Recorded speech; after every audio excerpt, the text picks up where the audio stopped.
Kamusta mga kaswerte? Papakul po pala naghahandog ng pambansang horoscope sa inyong lahat. Ikaw ba ay pinanganak sa buwan ng May 21 hanggang June 20? Kung oo, ikaw ay nabibilang sa horoscope sign na Gemini.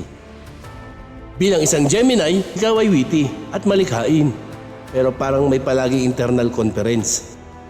Pagdating sa usapang pag-ibig, kailangan mo ng patience, maging pasinsoso.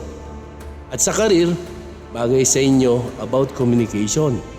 Magaling kayo dyan kasi kahit may chat message na, gusto mo pa rin meeting via Zoom. Ang lucky number mo, 5 for versatility.